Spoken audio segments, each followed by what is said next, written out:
ಮುದ್ದು ವಿದ್ಯಾರ್ಥಿಗಳಿಗೆ ranker study ಸರ್ಕಲ್ಗೆ ಸ್ವಾಗತ. ನಾವು ಹಿಂದಿನ ಭಾಗದಲ್ಲಿ ಅದಂದರೆ ವಿದ್ಯುತ್ ಶಕ್ತಿ ಪಾಠದಲ್ಲಿ ಬರ್ತಕ್ಕಂಥ 3 ಅಂಕದ ಮತ್ತು 1 ಅಂಕದ ಮತ್ತು 2 ಅಂಕದ ಪ್ರಶ್ನೋತ್ತರಗಳನ್ನು ನೋಡ್ಕೊಂಡೋಗಿದ್ದೆ. ಇವತ್ತು ನಾವು 3 ಅಂಕದ ಮತ್ತು 4 ಅಂಕದ ಸಂಪೂರ್ಣ ಪ್ರಶ್ನೋತ್ತರಗಳನ್ನು ನೋಡಿಕೊಂಡು ಈ ಪಾಠವನ್ನು ಮುಕ್ತಾಯ ಮಾಡೋಣ. ಮತ್ತು ಈ ಪಾಠದಲ್ಲಿ ಬರ್ತಕ್ಕಂಥ ಫಿಕ್ಸ್ ಕ್ವಶನ್ಗಳನ್ನು ಚೆನ್ನಾಗಿ ಅಧ್ಯಯನ ಮಾಡೋಣ. ಈ ನಾನು ಹೇಳ್ಕೊಡ್ತಕ್ಕಂಥ ಕ್ವಶನ್ಗಳನ್ನು ಬಿಟ್ಟು ಬೇರೆ ಕ್ವಶನ್ಗಳು ಬರಲ್ಲ. ಇವುಗಳನ್ನು ಚೆನ್ನಾಗಿ ನೀವು ನೋಡಿಕೊಂಡ್ರೆ ತುಂಬ ಇಂಪಾರ್ಟೆಂಟ್ ಆಗಿರ್ತಕ್ಕಂಥ ಕ್ವಶನ್ಗಳನ್ನ ನಾನು ಅರ್ಥ ಮಾಡಿಸ್ತೀನಿ ಅಂತ ಹೇಳ್ತಾ ಈ ವಿಡಿಯೋನ ಕಂಟಿನ್ಯೂ ಮಾಡೋಕ್ಕಿಂತ ಮುಂಚೆ ನೀವು ವಿಡಿಯೋಗೆ ಪ್ರಥಮ ಬಾರಿ ಬಂದಿದ್ದಲ್ಲಿ ಏನು ಮಾಡಿ ಸಬ್ಸ್ಕ್ರೈಬ್ ಮಾಡ್ಕೊಳ್ಳಿ ಮತ್ತು ಲೈಕ್ ಮಾಡಿ ಅಂತ ಹೇಳ್ತಾ ಈ ವಿಡಿಯೋನ ಕೊನೆವರೆಗೂ ನೋಡಿ ಕೊನೆವರೆಗೂ ನೋಡೋದ್ರಿಂದ ನಿಮಗೆ ತುಂಬ ಉಪಯುಕ್ತ ಇದೆ ಅಂತ ಹೇಳ್ತಾ ಈ ವಿಡಿಯೋನ ಸ್ಟಾರ್ಟ್ ಮಾಡೋಣ. ಈ ವಿಡಿಯೋದಲ್ಲಿ 1ನೇ ಪ್ರಶ್ನೆ ಯಾವುದಂದರೆ ಓಮ್ನ ನಿಯಮವನ್ನು ಮಂಡಲ ಚಿತ್ರ ಸಹಿತ ವಿವರಿಸಿ ಅಂತ ಹೇಳಿದ್ದಾರೆ. ಇಲ್ಲಿ ಓಮ್ನ ನಿಯಮಕ್ಕೆ ಏನಂದರೆ ಓಮ್ನ ನಿಯಮದ ಮಂಡಲದ ಚಿತ್ರ ಯಾವುದಂದರೆ ಈ ರೀತಿ ಬರುತ್ತೆ ನೋಡಿ. ಇದೇ ಆ ಚಿತ್ರ. ಈ ಚಿತ್ರವನ್ನು ನೀವು ಚೆನ್ನಾಗಿ ಅರ್ಥ ಮಾಡ್ಕೊಳ್ಳಿ. ವೋಲ್ಟಮೀಟ್ರನ್ನ ಈ ರೀತಿ ಸಮಾಂತರವಾಗಿ ಜೋಡಣೆ ಮಾಡಿರ್ತಾರೆ. ಆ ಮೀಟ್ರನ್ನು ಇಲ್ಲಿ ಏನು ಸರಣಿ ಕ್ರಮದಲ್ಲಿ ಜೋಡಣೆ ಮಾಡಿರ್ತಾರೆ. ಇದನ್ನು ಏನಂತ ಕರೀತಾರೆ ಅಂದರೆ ಏನು ಒಂದು ರೋಧ ಅಂತ ಕರೀತಾರೆ. ಇದು ಬ್ಯಾಟ್ರಿ ಆಗಿದೆ. ಇನ್ನು ಇದು ಕೀ ಅಂದರೆ ಸ್ವಿಚ್ ಅಂತ ಕರಿಬೋದು. ಇನ್ನು ರಿಯೋಸ್ಟಾಟ್ ಅಂದರೆ ಇದನ್ನು ರಿಯೋಸ್ಟಾಟ್ ಅಂತ ಕರೀತಾರೆ. ಇನ್ನು ನೆಕ್ಸ್ಟು ನಾವು ಓಮ್ನ ನಿಯಮವನ್ನು ಇವಾಗ ನೋಡ್ಕೊಳ್ಳೋಣ. ಓಮ್ನ ನಿಯಮವನ್ನು ನಾವು ಆವಾಗಲೇ ನೋಡಿಕೊಂಡಿದ್ದೇವೆ. ವಾಹಕದ 2 ಬಿಂದುಗಳ ನಡುವೆ ಹರಿತಕ್ಕಂಥ ವಿದ್ಯುತ್ ಪ್ರವಾಹವು ವಿದ್ಯುತ್ ವಿಭವಾಂತರಕ್ಕೆ ನೇರ ಅನುಪಾತದಲ್ಲಿ ಇರ್ತದೆ ಅಂತ ನಾವು ಆವಾಗಲೇ ನೋಡ್ಕೊಂಡಿದ್ದೇವೆ. ಇದರ ಸೂತ್ರ ಯಾವುದಂದರೆ V = I × R ಅಂತ ಕರೀತಾರೆ. ಅಥವಾ V ನೇರ ಅನುಪಾತದಲ್ಲಿರುತ್ತೆ ಅದಕ್ಕೆ Iಗೆ, ಅಂದರೆ ವಿದ್ಯುತ್ ವಿಭವಾಂತರವು ನೇರ ಅನುಪಾತದಲ್ಲಿರುತ್ತೆ ಅದಕ್ಕೆ ವಿದ್ಯುತ್ ಪ್ರವಾಹಕ್ಕೆ ಅಂತ ನಾವು ಕರಿಬೋದು. ಇನ್ನು ನೆಕ್ಸ್ಟ್ ನಾವು 2ನೇ ಕ್ವಶನ್ ಕಡೆಗೆ ಹೋಗೋಣ. 2ನೇ ಕ್ವಶನ್ನಲ್ಲಿ ಒಂದು ವಿದ್ಯುತ್ ಉಪಕರಣದ ವಿದ್ಯುತ್ ಸಾಮರ್ಥ್ಯ ಮತ್ತು ವಿದ್ಯುತ್ ಉಪಕರಣದ ವಿರೋಧಗಳ ನಡುವೆ ಇರತಕ್ಕಂಥ ಸಂಬಂಧವನ್ನು ತಿಳಿಸಿ ಅಂತ ಕೇಳಿದ್ದಾರೆ. ಇಲ್ಲಿ ಸಂಬಂಧ ಏನಾಗ್ತದೆ ಅಂದರೆ ಒಂದು ಸ್ಥಿರ ವಿಭವಾಂತರದಲ್ಲಿ ಉಪಕರಣಗಳ ವಿದ್ಯುತ್ ಸಾಮರ್ಥ್ಯವು ಆ ಉಪಕರಣದ ವಿದ್ಯುತ್ ರೋಧದ ನೇರ ಅನುಪಾತದಲ್ಲಿರುತ್ತೆ. ಇದನ್ನು ಗಣಿತೀಯವಾಗಿ ವ್ಯಕ್ತಪಡಿಸಬಹುದು. ಹೆಂಗಂದರೆ ನೋಡಿ, P = V²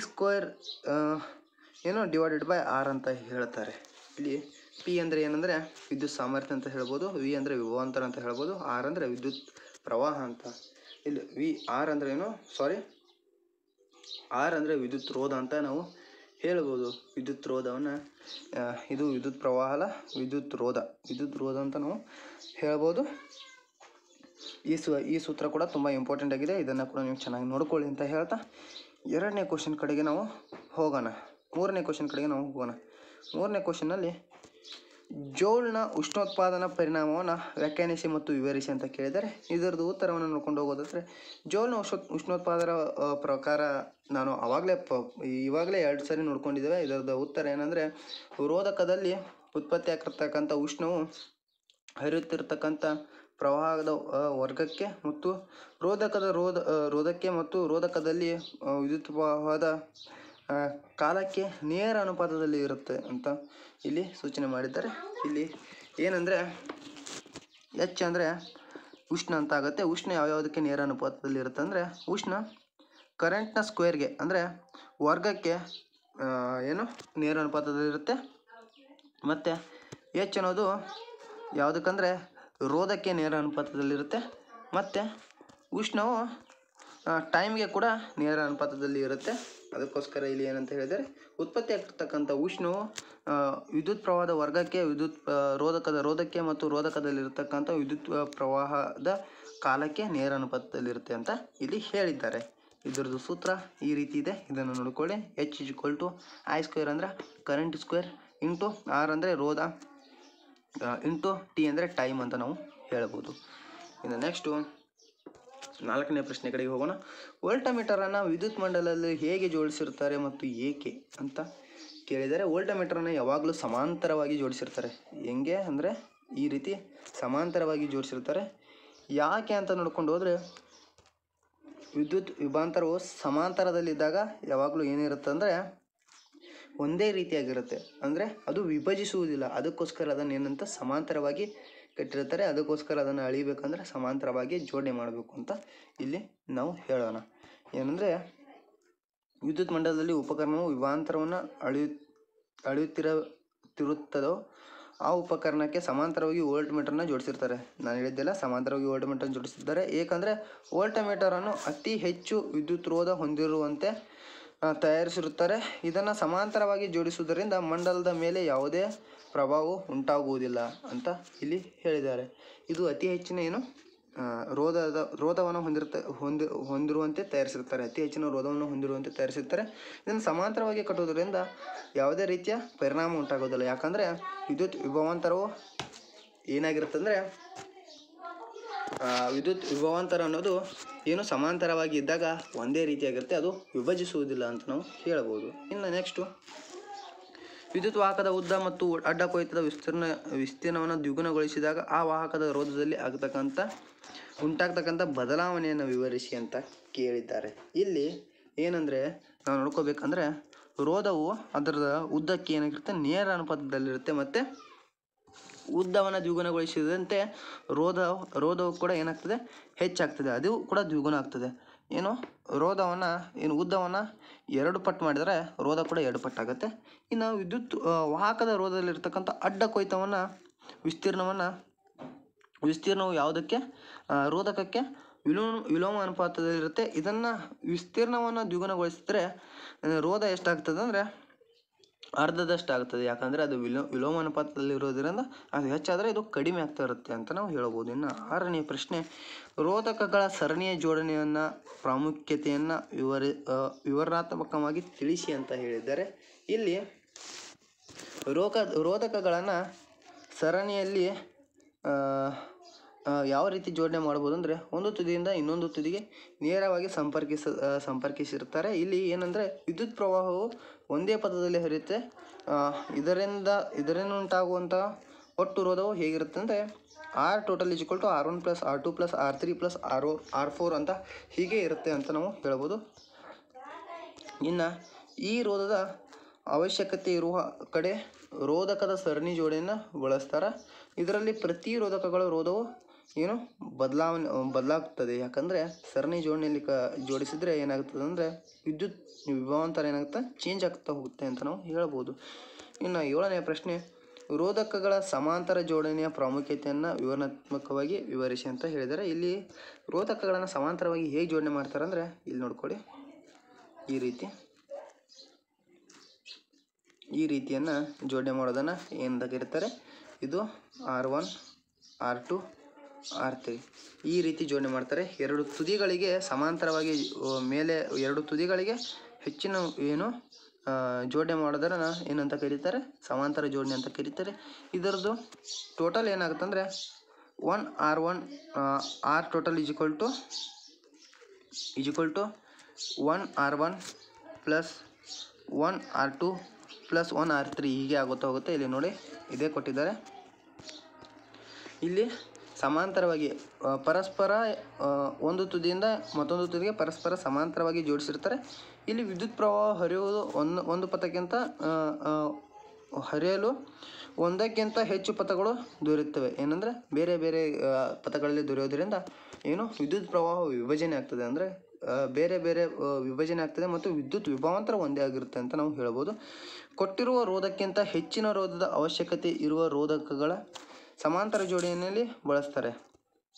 ಮತ್ತು ಇಲ್ಲಿ ರೋಧಕಗಳ ನಡುವೆ ಇರತಕ್ಕಂಥ ವಿಭವಾಂತರ ಸ್ಥಿರವಾಗಿರುತ್ತೆ, ಅಂದರೆ ಒಂದೇ ರೀತಿಯಲ್ಲಿ ಇರುತ್ತೆ ಅಂತ ನಾವು ಹೇಳ್ಬೋದು. ಇನ್ನು 8ನೇ ಪ್ರಶ್ನೆ ಯಾವುದಂದ್ರೆ ವಿದ್ಯುತ್ ಮಂಡಲದಲ್ಲಿ ಫ್ಯೂಸ್ನ ಕಾರ್ಯವನ್ನು ವಿವರಿಸಿ ಅಂತ ಕೇಳಿದರೆ. ಇದನ್ನು ನಾವು ಇವಾಗಲೇ ನೋಡ್ಕೊಂಡೋಗಿದ್ದೇವೆ. ಅದೇನೆಂದರೆ ಫ್ಯೂಸ್ ಏನಂದರೆ ವಿದ್ಯುತ್ ಮಂಡಲದಲ್ಲಿ ಇರ್ತಕ್ಕಂಥ ವಸ್ತುಗಳನ್ನು ಏನು ಮಾಡ್ತದೆ ಸಂರಕ್ಷಣಾ ಸಾಧನವಾಗಿ ಬಳಸ್ತಾರೆ. ಯಾಕಂದರೆ ಅದು ಲೆಡ್ ಮತ್ತು ಟಿನ್ಗಳ ಮಿಶ್ರಲೋಹಗಳಿಂದ ಮಾಡಿರ್ತಕ್ಕಂಥ ತೆಳುವಾದ ತಂತಿಯಾಗಿದೆ.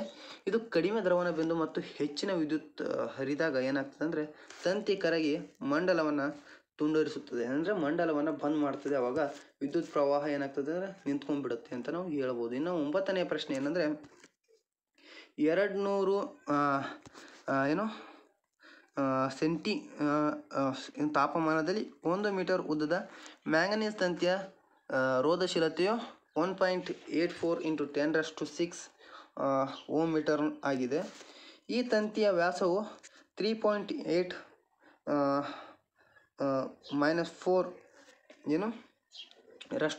4 ಮೀಟರ್ ಆಗಿದೆ. ಆದರೆ ತಾಪಮಾನದಲ್ಲಿ ತಂತಿಯ ರೋಧ ಎಷ್ಟು ಅಂತ ನಾವು ಕೇಳಿದ್ದಾರೆ. ಇಲ್ಲಿ ತಂತಿಯ ರೋಧದ ಸೂತ್ರ ಏನಂತ ಹೇಳಿದ್ರೆ ನಾವು ಆವಾಗಲೇ ನೋಡ್ಕೊಂಡಿದ್ದೇವೆ. R is equal to rho into L divided by A ಅಂತ ಹೇಳ್ಬೋದು. ಇಲ್ಲಿ ಅದನ್ನು ಸೂತ್ರದಲ್ಲಿ ಹಾಕ್ಕೊಂಡು ಹೋದರೆ ನಮಗೆ ಗೊತ್ತೇ ಆಗುತ್ತೆ. ಇಲ್ಲಿ ನೋಡ್ಕೊಂಡು ಹೋಗಿ ಅಡ್ಡ ಕೊಯ್ತ ವಿಸ್ತೀರ್ಣವನ್ನು ನೋಡ್ಕೊಂಡು ಹೋಗೋದಾದರೆ ಇಲ್ಲಿ A is equal to pi D square divided by 4. ಅಂದರೆ ಇದು ಯಾವುದೇ ರೀತಿ ಸಿಲಿಂಡರ್ನ ಆಕಾರದಲ್ಲಿರೋದ್ರಿಂದ ಅದನ್ನು ನಾವು ಈ ರೀತಿ ಮಾಡ್ಕೊಬೇಕು. ಇನ್ನು ನೆಕ್ಸ್ಟು ಪೈನ ಬೆಲೆ ಎಷ್ಟಾಗುತ್ತೆ ಅಂದರೆ 22 ಡಿವೈಡ್ ಬೈ 7 ಅಂತ ಆಗುತ್ತೆ. ಇನ್ನು ಇದ್ರದ್ದು ವ್ಯಾಸ ಎಷ್ಟಂದರೆ ಡಿ ಅಂದರೆ 3 × 10⁻⁻⁴ into 3 × 10⁻⁻⁴ D square divide by 4 ಅಂದರೆ ಎಷ್ಟು ಡಿವೈಡ್ ಬೈ 4 ಅಂತ ಮಾಡಿದ್ರೆ ಅದು ಎಷ್ಟಾಗುತ್ತೆ ವಿಸ್ತೀರ್ಣ ಅಂದರೆ 7507 ಇಂಟು 10⁸ ಮೀಟರ್ ಅಂತ ಆಗುತ್ತೆ, ಮೀಟರ್ ಸ್ಕ್ವೇರ್ ಅಂತ ಆಗುತ್ತೆ. ಇನ್ನು ರೋಧವನ್ನು ಅಳಿಬೇಕಂದ್ರೆ rho into L divide by A ಅಂತ ಹೇಳ್ಬೋದು. ಇಲ್ಲಿ ಇಲ್ಲಿ ಎಲ್ಲಗಳನ್ನು ಫಿಲಪ್ ಮಾಡಿದಾಗ ಆನ್ಸರ್ ಎಷ್ಟು ಬರುತ್ತೆ ಅಂದರೆ 26.02 ಅಂತ ಆಗುತ್ತೆ. ನೀವು ಈ ರೀತಿ ಚೆನ್ನಾಗಿ ಸೂತ್ರಗಳನ್ನು ಹಾಕ್ಕೊಂಡು ಮಾಡ್ಕೊಂಡು ಹೋದರೆ ಚೆನ್ನಾಗಿ ನಿಮಗೆ ಮಾರ್ಕ್ಸ್ ಬರುವಂಥ ಚಾನ್ಸಸ್ ಜಾಸ್ತಿ ಇರುತ್ತೆ. ಇನ್ನು 10ನೇ ಪ್ರಶ್ನೆ, ಕೊಟ್ಟಿರುವ ವಿದ್ಯುತ್ ಮಂಡಲದಲ್ಲಿ ಒಟ್ಟು ರೋಧ ಮತ್ತು ಒಟ್ಟು ವಿದ್ಯುತ್ ಪ್ರವಾಹಗಳನ್ನ ಕಂಡುಹಿಡಿಯಿರಿ ಅಂತ ಕೇಳಿದರೆ ಇಲ್ಲಿ R1ನ ಬೆಲೆ 2 ಓಮ್ ಆಗಿದೆ, R2ನ ಬೆಲೆ 4 ಓಮ್ ಆಗಿದೆ ಮತ್ತು R3ನ ಬೆಲೆ ಕೂಡ 4 ಓಮ್ ಆಗಿದೆ. ಇಲ್ಲಿ ವಿದ್ಯುತ್ ವಿಭವಾಂತರ 6 ವೋಲ್ಟ್ ಆಗಿದೆ ಅಂತ ನಾವು ಹೇಳ್ಬೋದು. ಇಲ್ಲಿ 6 ವೋಲ್ಟ್ ಆಗಿದೆ. ಇಲ್ಲಿ ಏನನ್ನು ಕಳೆಯಬೇಕು, ಒಟ್ಟು ರೋಧವನ್ನು ಕಂಡುಹಿಡಬೇಕು. ಒಟ್ಟು ರೋಧವನ್ನು ಕಂಡುಹಿಡಬೇಕಂದ್ರೆ ಸಮಾಂತರವಾಗಿ ಜೋಡಣೆ ಮಾಡಿದಾಗ ಏನಂತಾರೆ 1 RP = 1 R1 plus 1 R2 plus 1 R3 ಅಂತ ಆಗುತ್ತೆ. ಇವಾಗ ನಾವು ಈ ರೀತಿ ಮಾಡಿಕೊಂಡು ಏನು ಮಾಡಬೇಕು, ಲೆಕ್ಕಾಚಾರವನ್ನು ಮಾಡ್ಕೋಬೇಕು. ಇಲ್ಲಿ ಮಾಡ್ಕೊಂಡಾಗ ಏನಾಗುತ್ತೆ ಅಂದರೆ 1 RP = 1 R1 plus 1 R2 1 R4 plus 1 R4 ಇದರದ್ದು ಲಸಾವನ್ನು ತೆಗೆದಾಗ ಎಷ್ಟಾಗುತ್ತೆ ಅಂದರೆ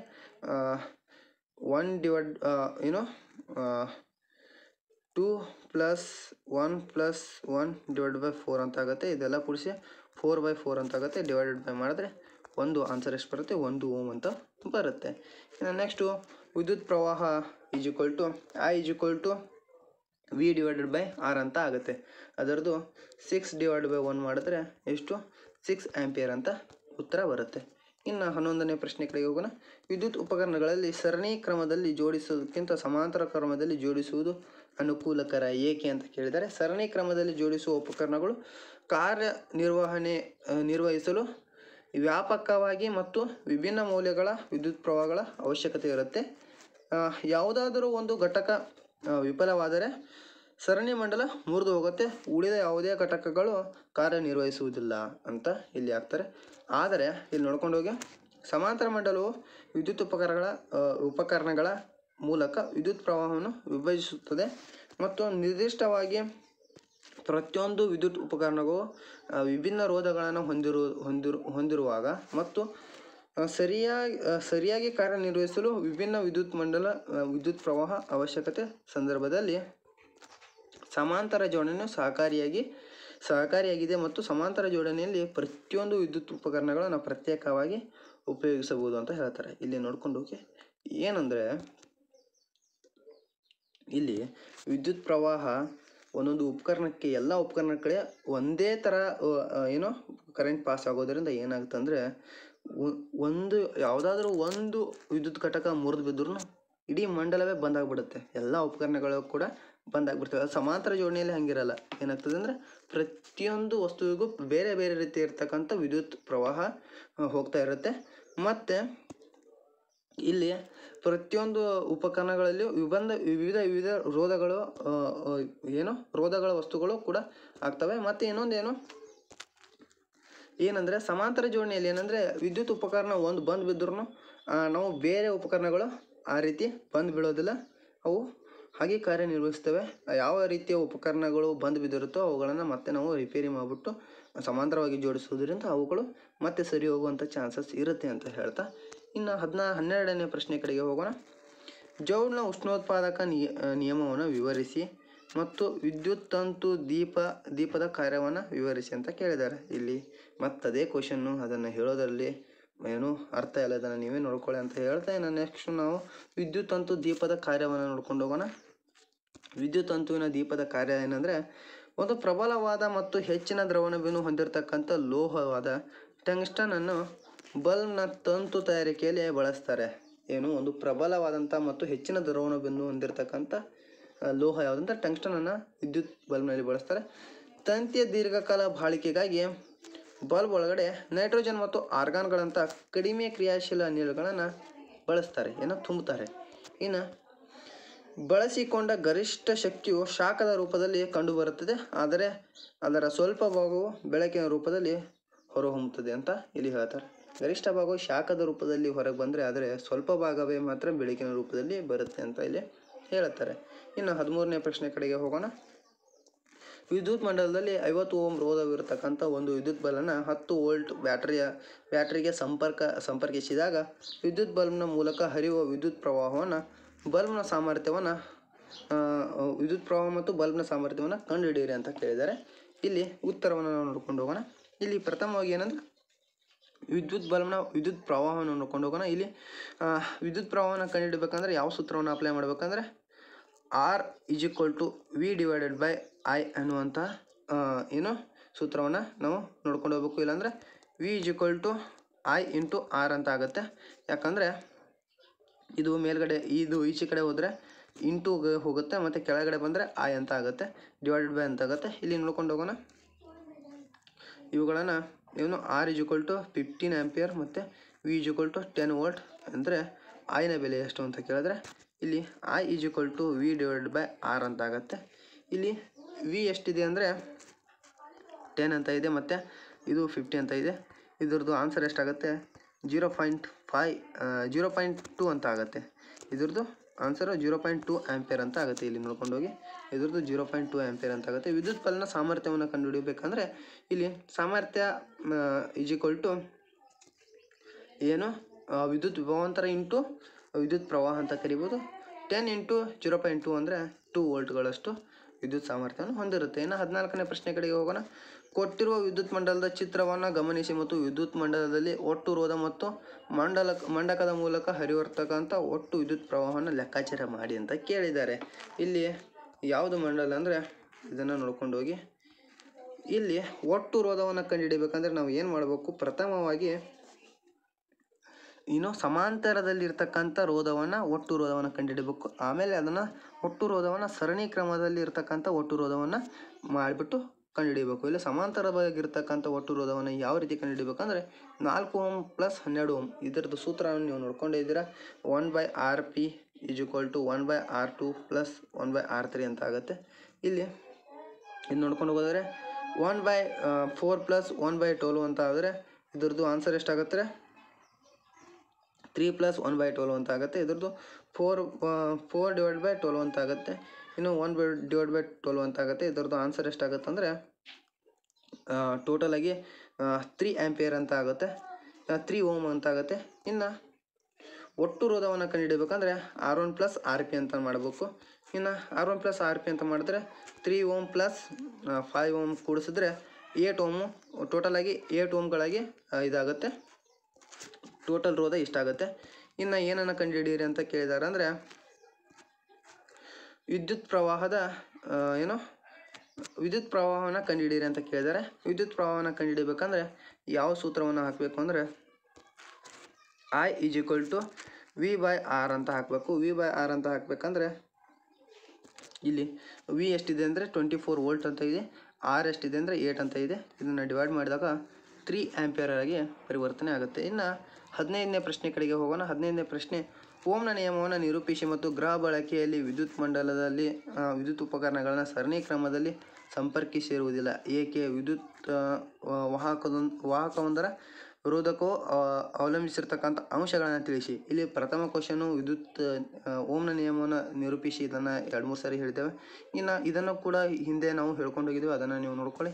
ಇನ್ನು ವಾಹಕವೊಂದರ ರೋಧವು ಅವಲಂಬಿಸಿರ್ತಕ್ಕಂಥ ಅಂಶಗಳನ್ನು ಕೂಡ ಬರೆಯಿರಿ ಅಂತ ಹೇಳಿದರೆ ಅವುಗಳನ್ನು ಕೂಡ ನಾವು ಹೇಳಿದ್ದೇವೆ. ಈ ಕ್ವಶನ್ನ ನೀವೇ ನೋಡ್ಕೊಳ್ಳಿ ಅಂತ ಹೇಳ್ತಾ ನಾವು ಈ ಪಾಠದಲ್ಲಿ ಬರ್ತಕ್ಕಂಥ ಸಮಸ್ಯೆಗಳು ಅಂದರೆ ಲೆಕ್ಕದ ಪ್ರಶ್ನೆಗಳನ್ನು ನೋಡ್ಕೊಂಡು ಹೋಗೋಣ ಅಂತ ಹೇಳ್ತೇನೆ. ಇನ್ನು 1ನೇ ಪ್ರಶ್ನೆ ಯಾವುದಂದರೆ 3 ಓಮ್ ಇರತಕ್ಕಂಥ ಮಂಡಲದ ವಿಭವಾಂತರ 12. ಆದರೆ ಮಂಡಲದಲ್ಲಿ ಹರಿಯುವಂಥ ವಿದ್ಯುತ್ ಪ್ರವಾಹವನ್ನು ಲೆಕ್ಕಾಚಾರ ಮಾಡಿ ಅಂತ ಕೇಳಿದರೆ ಇದಕ್ಕೆ ಯಾವ ಸೂತ್ರವನ್ನು ಹಾಕಬೇಕಂದ್ರೆ ಈ ಸೂತ್ರವನ್ನು I=V/R ಅಂತ ಹಾಕಬೇಕು. ಇಲ್ಲಿ ವಿನ ಬೆಲೆ ಎಷ್ಟಂದರೆ 12 ವೋಲ್ಟ್ ಅಂತ ಆಗುತ್ತೆ. ಆರ್ನ ಬೆಲೆ ಎಷ್ಟಂದರೆ 3 ಓಮ್ಸ್ ಅಂತ ಆಗುತ್ತೆ. ಅದನ್ನು ಭಾಗಾಕಾರ ಮಾಡಿದಾಗ 4 ಆಂಪಿಯರ್ಗಳಾಗಿ ಬೆಲೆ ಬರುತ್ತೆ. ಇದು ಈ ರೀತಿ ಮಂಡಲ ಇರುತ್ತೆ, ಇದನ್ನು ನೋಡ್ಕೊಳ್ಳಿ. ಇನ್ನು ನೆಕ್ಸ್ಟು ಎರಡನೇ ಪ್ರಶ್ನೆಯನ್ನು ನೋಡ್ಕೊಂಡು ಹೋಗೋಣ. ಎರಡನೇ ಪ್ರಶ್ನೆ ಯಾವುದ್ರ ಬಗ್ಗೆ ಇದೆ ಅಂತಂದರೆ ವಿದ್ಯುತ್ ಸಾಮರ್ಥ್ಯದ ಬಗ್ಗೆ ಇರತಕ್ಕಂಥ ಕ್ವಶನ್ನು. ವಿದ್ಯುತ್ ಸಾಮರ್ಥ್ಯ P=I/V ಈ ಸೂತ್ರದ ಮೇಲೆ ಇರತಕ್ಕಂಥ ಕ್ವಶನ್ ಇದಾಗಿದೆ. ಇದರಲ್ಲಿ ನಾವು ನೋಡ್ಕೊಂಡು ಹೋಗೋದು ಯಾವುದಂದರೆ 16 ವಾಟ್ ವ್ಯಾಟ್ ಸಾಮರ್ಥ್ಯ ಇರತಕ್ಕಂಥ ಬಲ್ಬು 220 ವೋಲ್ಟೇಜ್ಗೆ ಸಂಪರ್ಕಿಸಿದಾಗ ಬಲ್ಬ್ನಲ್ಲಿ ಹರಿತಕ್ಕಂಥ ವಿದ್ಯುತ್ ಪ್ರವಾಹ ಎಷ್ಟಾಗಿರುತ್ತೆ ಅಂತ ಹೇಳಿದ್ರೆ ಈ ಸೂತ್ರವನ್ನು ನಾವು ಅಪ್ಲೈ ಮಾಡಬೇಕು. ಈ ಸೂತ್ರವನ್ನು ಅಪ್ಲೈ ಮಾಡಿದಾಗ 60 ವ್ಯಾಟ್ ಡಿವೈಡೆಡ್ ಬೈ 220 ವೋಲ್ಟ್ ಹಾಕಿದಾಗ ಎಷ್ಟಾಗುತ್ತೆ ಅಂದರೆ 0.27 ಆಂಪಿಯರ್ಗಳಾಗಿ ಪರಿವರ್ತನೆ ಆಗುತ್ತೆ. ಈ ಮಂಡಲವನ್ನು ನೀವು ನೋಡ್ಕೋಬೇಕು. ಇನ್ನು ನೆಕ್ಸ್ಟು ಮೂರನೇ ಪ್ರಶ್ನೆ ಕಡೆಗೆ ಹೋಗೋಣ. ಮೂರನೇ ಪ್ರಶ್ನೆ ಅಂದರೆ 4 ಓಮ್ ಮತ್ತು 6 ಓಮ್ ರೋಧಕಗಳನ್ನು ಸರಣಿಯಲ್ಲಿ ಜೋಡಿಸಿದಾಗ ಮಂಡಲದಲ್ಲಿ ಒಟ್ಟು ರೋಧವನ್ನು ಲೆಕ್ಕಾಚಾರ ಮಾಡಿ ಅಂತ ಕೇಳಿದರೆ ಸರಣಿಯಲ್ಲಿ ಕೇಳಿದಾಗ ಏನು ಮಾಡಬೇಕು, ಡೈರೆಕ್ಟಾಗಿ ಇವೆರಡುಗಳನ್ನು ಕೂಡಿಸ್ಬಿಟ್ಟು ಟೋಟಲ್ ಮಾಡಿಬಿಟ್ಟು ಹೇಳಬೇಕು. ಇಲ್ಲಿ 6 + 4 ಮಾಡಿದರೆ ಎಷ್ಟಾಗುತ್ತೆ 10 ಓಮ್ಗಳಾಗಿ ಏನಾಗುತ್ತೆ ರೋಧವು ಬರುತ್ತೆ ಅಂತ ಹೇಳ್ಬೋದು. ಇದರ ಆನ್ಸರ್ ಇಲ್ಲಿದೆ, ನೋಡ್ಕೊಳ್ಳಿ. ಇದನ್ನು ಸರಣಿ ಕ್ರಮದಲ್ಲಿ ಜೋಡಿಸಿದರೆ ಈ ರೀತಿ ಜೋಡಿಸ್ತಾರೆ ಅಂತ ಹೇಳಿದ್ದಾರೆ.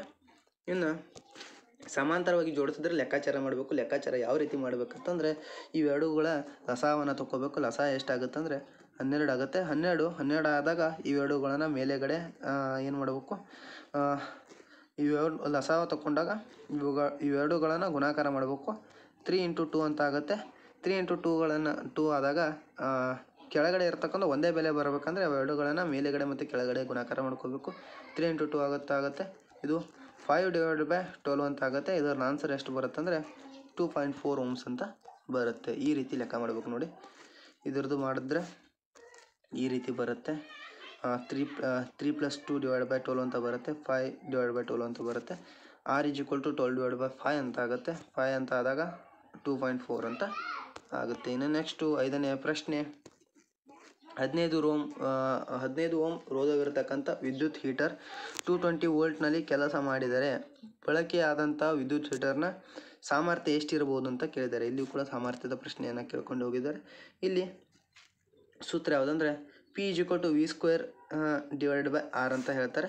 ಇದರದ್ದು ಏನಂದರೆ ವೋಲ್ಟೇಜ್ನ ಎಷ್ಟು 220² / 15 ಅಂತ ಮಾಡಿದ್ರೆ ಇದ್ರ ಸಾಮರ್ಥ್ಯ ಎಷ್ಟು ಬರುತ್ತೆ ಅಂದರೆ 3226.7 ವೋಲ್ಟ್ಗಳಾಗಿ ಬರುತ್ತೆ. ಇದ್ರದ್ದು ಮಂಡಲ ಈ ರೀತಿ ಇದೆ ಅಂತ ನೋಡ್ಕೊಳ್ಳಿ. ಇನ್ನು ಆರನೇ ಪ್ರಶ್ನೆ 6 ಆಂಪಿಯರ್ ವಿದ್ಯುತ್ ಪ್ರವಾಹವು 10 ಓಮ್ನ ಪ್ರತಿರೋಧಕದ ಮೂಲಕ ಹರಿಯುತ್ತದೆ. ಪ್ರತಿರೋಧಕದಲ್ಲಿ ಹರಡಿದ ಶಕ್ತಿಯನ್ನು ಲೆಕ್ಕಾಚಾರ ಮಾಡಿ ಅಂತ ಕೇಳಿದರೆ ಇಲ್ಲಿ P=I²R ಅಂತ ಈ ಸೂತ್ರವನ್ನು ಬಳಸ್ಕೊಂಡು ಈ ರೀತಿ ಲೆಕ್ಕಾಚಾರವನ್ನು ಮಾಡಬೇಕು. ಐನ ಬೆಲೆ ಎಷ್ಟಿದೆ ಅಂದರೆ 5² × R ರೋಧದ ಬೆಲೆ ಎಷ್ಟು ಅಂದರೆ 10 ಓಮ್ ಅಂತಾಗಿದೆ. ಇದ್ರದ್ದು I² ಅಂದರೆ 5 ರ ವರ್ಗ 25 ಆಗುತ್ತೆ. 25 × 10 ಮಾಡಿದರೆ 250 ವ್ಯಾಟ್ಗಳಷ್ಟು ಸಾಮರ್ಥ್ಯವನ್ನು ಹೊಂದಿದೆ ಅಂತ ನಾವು ಇಲ್ಲಿ ಹೇಳ್ಬೋದು. ಇನ್ನು ಏಳನೆಯ ಪ್ರಶ್ನೆ 1000 ವೋಲ್ಟ್ ಸಾಮರ್ಥ್ಯವಿರತಕ್ಕಂಥ ಉಪಕರಣಗಳನ್ನು 5 ಗಂಟೆಗಳ ಕಾಲ ಬಳಸಿದರೆ ಬಳಕೆ ಆದಂಥ ವಿದ್ಯುತ್ ಶಕ್ತಿಯನ್ನು ಲೆಕ್ಕಾಚಾರ ಮಾಡಿ ಅಂತ ಕೇಳಿದರೆ ಇಲ್ಲಿ ಏನೂ ಇಲ್ಲ, ಇವೆರಡುಗಳನ್ನು ಏನು ಮಾಡಬೇಕು ಇಂಟು ಮಾಡಿದಾಗ ಏನಾಗುತ್ತೆ ಅಂದರೆ E=P × T ಅಂತ ಆಗುತ್ತೆ. ಇದನ್ನು 1000 ಏನು ಸಾಮರ್ಥ್ಯದ ಎಷ್ಟು 1000 ವ್ಯಾಟ್ × 5 ಅವರ್ಸ್ ಮಾಡಿದ್ರೆ ಏನೂ ಆಗುತ್ತೆ 5000 ಕಿಲೋವ್ಯಾಟ್ × ಅವರ್ ಅಂತ ಇದು ಆಗುತ್ತೆ ಅಂತ ನಾವು ಹೇಳ್ಬೋದು. ನೆಕ್ಸ್ಟು ಎಂಟನೇ ಪ್ರಶ್ನೆ 10 ಓಮ್ ರೋಧಕವನ್ನು 12 ವೋಲ್ಟೇಜ್ ಶುಷ್ಕ ಕೋಶಕ್ಕೆ ಸಂಪರ್ಕಿಸಿದಾಗ ಹರಿಯುವ ವಿದ್ಯುತ್ ಪ್ರವಾಹವನ್ನು ಲೆಕ್ಕಾಚಾರ ಮಾಡಿ ಅಂತ ಕೇಳಿದರೆ ಇಲ್ಲಿ ಲೆಕ್ಕಾಚಾರ ಏನಂದರೆ I=V/R ಅಂತ ಆಗುತ್ತೆ. 12/10 ಅಂತ ಆಗುತ್ತೆ. ಇದರದ್ದು ಉತ್ತರ ಏನಂದರೆ ಅದನ್ನು ಡಿವೈಡೆಡ್ ಮಾಡಿದರೆ 1.2 ಆಂಪಿಯರ್ಸ್ ಅಂತ ಇಲ್ಲಿ ಉತ್ತರ ಆಗುತ್ತೆ. ಇದರದ್ದು ಮಂಡಲವನ್ನು ನೋಡ್ಕೊಳ್ಳಿ, ಈ ರೀತಿ ಮಂಡಲವು ಇರುತ್ತೆ. ಇನ್ನು 9ನೆಯ ಪ್ರಶ್ನೆ ಏನಂದರೆ 3 ಓಮ್ 4 ಓಮ್ ಮತ್ತು 2 ಓಮ್, ಇಲ್ಲಿ 2 ಅಂತ ಮಾಡ್ಕೊಳ್ಳಿ. 2 ಓಮ್ 3 ಓಮ್ 4 ಓಮ್ ರೋಧಗಳನ್ನು ಸರಣಿ ಕ್ರಮದಲ್ಲಿ ಜೋಡಿಸಿದಾಗ ಒಟ್ಟು ರೋಧವನ್ನು ಕಂಡುಹಿಡಿಯಿರಿ ಅಂತ ಕೇಳಿದರೆ, ಇವೆಲ್ಲ ಸರಣಿ ಕ್ರಮದಲ್ಲಿದ್ದರೆ ಇವುಗಳನ್ನೆಲ್ಲ ಕೂಡಿಸ್ಕೊಂಡು ಬರೀಬೇಕು. ಇಲ್ಲಿ 2 + 3 + 4 ಅಂದರೆ 9 ಓಮ್ಗಳಾಗಿ ಪರಿವರ್ತನೆ ಆಗುತ್ತೆ. ಇನ್ನು ಸಮಾಂತರವಾಗಿ ಜೋಡಣೆ ಮಾಡೋದು, ಈ ಕ್ವಶನನ್ನು ಕೂಡ ನಾವು ಹಿಂದೆ ಒಂದು ಸಾರಿ ನೋಡ್ಕೊಂಡಿದ್ವಿ. ಇದನ್ನು ಕೂಡ ನೀವು ಇನ್ನೊಂದು ಸಾರಿ ನೋಡ್ಕೊಳ್ಳಿ ಅಂತ ಹೇಳ್ತಾ, ಇವೆಲ್ಲ ಕ್ವಶನ್ಗಳನ್ನು ಹಿಂದೆ ಒಂದು ಸಾರಿ ನೋಡ್ಕೊಂಡಿದ್ದೇವೆ. ಇವೇ ವಾಪಸ್ ಕ್ವಶನ್ಗಳು ಬರ್ತವೆ. ಇದು ಕೂಡ ಕ್ವಶನನ್ನು ಹಿಂದೆ ನೋಡ್ಕೊಂಡಿದ್ದೇವೆ. ಇನ್ನು ಈ ಕ್ವಶನ್ ನೋಡಿ ಡಿಫ್ರೆಂಟ್ ಆಗಿದೆ. 10 ಕೂಲಂಬ್ ಚಾರ್ಜ್ 2 ಸೆಕೆಂಡ್ಗಳಲ್ಲಿ ಮಂಡಲದಲ್ಲಿ ಒಂದು ಬಿಂದುವಿನ ಮೂಲಕ ಹಾದು ಹೋದರೆ ವಿದ್ಯುತ್ ಪ್ರವಾಹವನ್ನು ಕಂಡುಹಿಡಿಯಿರಿ ಅಂತ ಕೇಳಿದರೆ, ಇಲ್ಲಿ I = Q/T ಅಂತ ಬರುತ್ತೆ. ಇನ್ನು I ಅಂದರೆ ಏನು? ವಿದ್ಯುತ್ ಪ್ರವಾಹ. Q ಅಂತಂದರೆ ಏನು? ಎಲೆಕ್ಟ್ರಾನ್ಗಳ ಸಂಖ್ಯೆ ಅಂತ ಹೇಳ್ಬೋದು. ಇನ್ನು T ಅಂದರೆ ಎಷ್ಟು? ಚಾರ್ಜಸ್ಗಳ ಸಂಖ್ಯೆ ಅಂತ ಹೇಳ್ಬೋದು. ಇದನ್ನು ಚಾರ್ಜಸ್ ಅಂದರೆ ಚಾರ್ಜಸ್ಗಳ ಸಂಖ್ಯೆ ಅಂದರೆ T ಅಂದರೆ ಸಮಯ ಅಂತ ಹೇಳ್ಬೋದು. ಇಲ್ಲಿ 10 ಕೂಲಂನಷ್ಟು ಚಾರ್ಜಸ್ಗಳು 2 ಸೆಕೆಂಡ್ನಲ್ಲಿ ಹರಿ ಬಂದರೆ ಎಷ್ಟು? 5 ಓಮ್ನಷ್ಟು ಕರೆಂಟ್ ಪಾಸ್ ಆಗುತ್ತೆ ಅಂತ ನಾವು ಹೇಳ್ಬೋದು. ಇನ್ನು 13ನೇ ಪ್ರಶ್ನೆ, ಇದನ್ನು ಕೂಡ ನಾವು ನೋಡ್ಕೊಂಡಿದ್ದೇವೆ ಆವಾಗಲೇ. ಇವುಗಳು ಕೂಡ ರಿಪೀಟ್ ಆಗಿವೆ. ಇದು ಕೂಡ ನೋಡ್ಕೊಂಡಿದ್ದೇವೆ. ಇದನ್ನು ಕೂಡ ಒಂದು ಸರಿ ನೋಡ್ಕೊಂಡ್ಬಿಡಿ. ಇನ್ನು ಇದು ಕೂಡ ಸೇಮ್ ಕ್ವಶನ್. ರೋಧಗಳನ್ನು ಸಮಾಂತರ ಜೋಡಣೆಯಲ್ಲಿ ಮಾಡಿದ್ರೆ ಇದು ಕೂಡ ಲೆಕ್ಕ ಯಾವ ರೀತಿ ಮಾಡ್ಕೋಬೇಕು ಅಂತ ಹೇಳಿದ್ದೇವೆ. ಇದನ್ನು ಕೂಡ ನೋಡ್ಕೊಳ್ಳಿ. ಇವೆಲ್ಲ ಕ್ವಶನ್ಗಳನ್ನು ನೋಡ್ಕೊಂಡಿದ್ದೇವೆ. ಇದು ಕೂಡ ನೋಡಿದ್ದೇವೆ. ಇದು 18ನೇ ಪ್ರಶ್ನೆಯನ್ನು ಕೂಡ ನೋಡಿದ್ದೇವೆ. 19ನೇ ಪ್ರಶ್ನೆಯನ್ನು ಕೂಡ ನೋಡಿದ್ದೇವೆ. 20ನೇ ಪ್ರಶ್ನೆ ಕೂಡ ಮತ್ತೆ ಅದೇ ರಿಪೀಟ್ ಆಗಿದೆ. ಮತ್ತು ಇಲ್ಲಿ ಘಟಕ ಪರೀಕ್ಷೆ ಇದೆ. ಇದನ್ನು ನೀವೇ ಒಂದು ಸಾರಿ ಏನು ಮಾಡಿ ಬಿಡಿಸೋಕ್ಕೆ ಟ್ರೈ ಮಾಡಿ ಅಂತ ಹೇಳ್ತಾ, ಈ ವಿಡಿಯೋವನ್ನು ಮುಕ್ತಾಯ ಮಾಡೋಕ್ಕಿಂತ ಮುಂಚೆ ಈ ವಿಡಿಯೋವನ್ನು ಲೈಕ್ ಮಾಡಿ ಮತ್ತು ಸಬ್ಸ್ಕ್ರೈಬ್ ಮಾಡಿ, ಎಲ್ಲರೂ ಶೇರ್ ಮಾಡಿ ಮತ್ತು ಬೆಲ್ ಐಕಾನನ್ನು ಒತ್ತಿ ಮತ್ತು ಸಬ್ಸ್ಕ್ರೈಬ್ ಎಲ್ಲರಿಗೂ ಶೇರ್ ಮಾಡಿ ಮತ್ತು ಚೆನ್ನಾಗಿ ಮಾರ್ಕ್ಸ್ಗಳನ್ನು ತೆಗೀರಿ. ಈ ಘಟಕ ಪರೀಕ್ಷೆಯನ್ನು ಪಾಸ್ ಮಾಡೋದ್ರ ಮುಖಾಂತರ ನೀವು ಈ ಅಧ್ಯಾಯದಲ್ಲಿ ಎಷ್ಟು ಚೆನ್ನಾಗಿ ಅಧ್ಯಯನ ಮಾಡಿದ್ದೀರಾ ಅಂತ ಹೇಳ್ತಾ ನಾವು ಈ ಚಾಪ್ಟರನ್ನು ಮುಗಿಸೋಣ.